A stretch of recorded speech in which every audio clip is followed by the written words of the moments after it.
सभी श्रोताओं का रामायण की कथा में हार्दिक स्वागत अभिनंदन।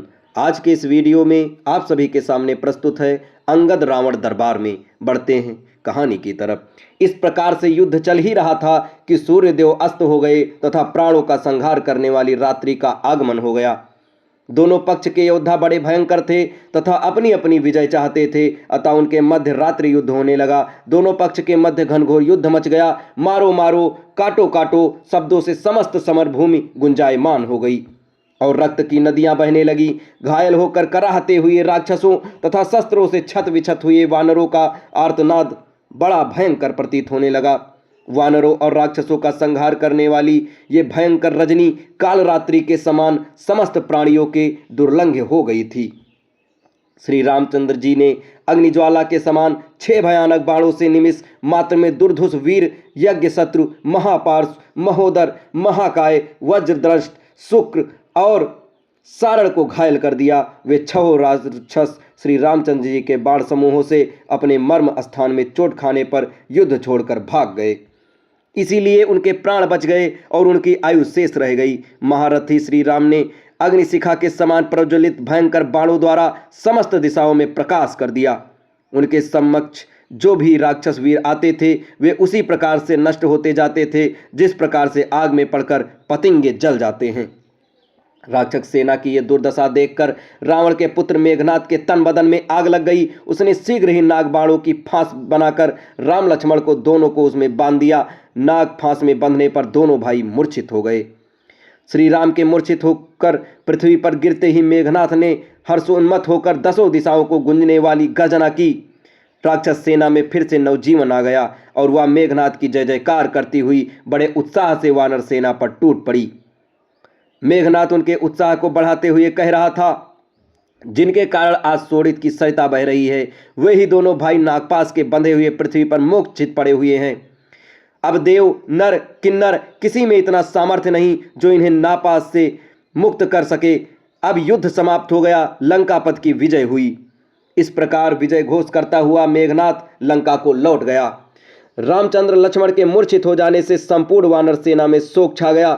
सुग्रीव, अंगद, हनुमान, जामवंत आदि सभी सेनाध्यक्ष किंकितर विमूढ़ होकर दोनों भाइयों को घेर कर खड़े हो गए और इस विपत्ति से त्राण पाने का उपाय खोजने लगे। तभी विभीषण ने उन्हें धैर्य बंधाते हुए कहा, हे वीरों, भयभीत होने की आवश्यकता नहीं है।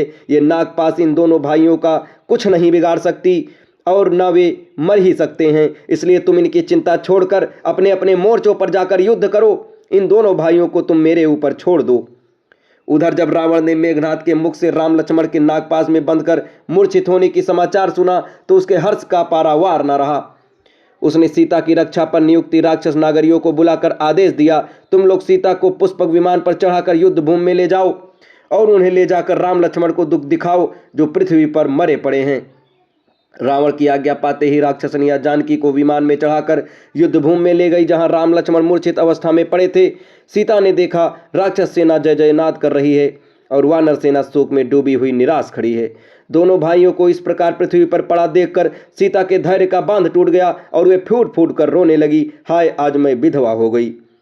बड़े बड़े ज्योतिषियों की ये भविष्यवाणी मिथ्या हो गई कि मैं आजीवन सधवा रहूंगी, पुत्रवती बनूंगी। हे नाथ, आपने तो कहा था कि मैं अयोध्या लौटकर अश्वमेध यज्ञ करूंगा। अब उस कथन का क्या होगा जो विश्व को जीतने की शक्ति रखते थे, आज वे कैसे मौन पड़े हैं। हा विधाता, तेरी ये क्या लीला है। हे त्रिजटे, तू मेरे सती होने का प्रबंध करा दे। अब मैं इस संसार में अपने प्रिय राम के बिना नहीं रहूंगी। अब मेरा जीना व्यर्थ है। सीता को इस प्रकार विलाप करते देख त्रिजटा ने कहा, हे जानकी, तुम व्यर्थ में विलाप करके जी छोटा मत करो। मेरा विश्वास है राम लक्ष्मण दोनों जीवित हैं, केवल मूर्छित हो गए हैं। ये देखो वानर सेना फिर युद्ध के लिए लौट रही है। सुग्रीव और विभीषण उनके चेतने की होने की प्रतीक्षा कर रहे हैं। मेरा अनुमान मिथ्या नहीं है, वे उठकर फिर युद्ध करेंगे और रावण का वध करके तुम्हें अवश्य ले जाएंगे। बस तुम धैर्य धारण करो। इस प्रकार सीता को समझा बुझाकर त्रिजटा सीता सहित विमान को पुनः अशोक वाटिका में ले आई। नागपाश में बंधे राम और लक्ष्मण काफी देर तक भूमि पर पड़े रहे। तभी अकस्मात जोर से आंधी चलने लगी। आकाश में घने बादल छा गए। इतने में ही आकाश मार्ग से विंत पुत्र बिनता का पुत्र गरुड़ उड़ता हुआ आया उसने दोनों भाइयों के पास बैठकर उनके शरीर का स्पर्श किया। गरुड़ के स्पर्श करते ही समस्त नाग भयभीत होकर पृथ्वी पर छिप गए। नागों के बंधन से मुक्त होने पर राम और लक्ष्मण ने अपने नेत्र खोले। उनके पीले पड़े हुए मुखमंडल पर फिर से नवीन आभा से चमकने लगे। चैतन्य होकर राम ने गरुड़ को धन्यवाद देते हुए कहा, हे वैंतेश, तुम्हारे अनुग्रह से हम दोनों भाई इस बंधन से मुक्त हुए हैं। हम तुम्हारा कैसे आभार प्रदर्शन कर सकते हैं। राम की ये विनम्र वाणी सुनकर गरुड़ ने उत्तर दिया, हे राघव, मैं तुम्हारा मित्र हूँ।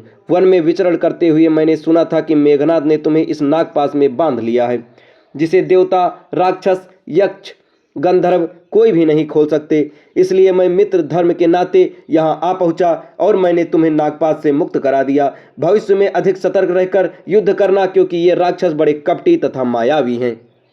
इतना कहकर गरुड़ ने उनसे विदा ली। राम और लक्ष्मण को पूर्णतः स्वस्थ पाकर वानर सेना के आनंद का पारावार न रहा। वे रघुवीर की जय जयकार करके बाजे, नगाड़े, रणभीरी आदि बजाकर राक्षसों को भयभीत करने लगे। अब इसके आगे की कहानी आपको अगले वीडियो में बताई जाएगी। तब तक हमारे साथ बने रहें। धन्यवाद।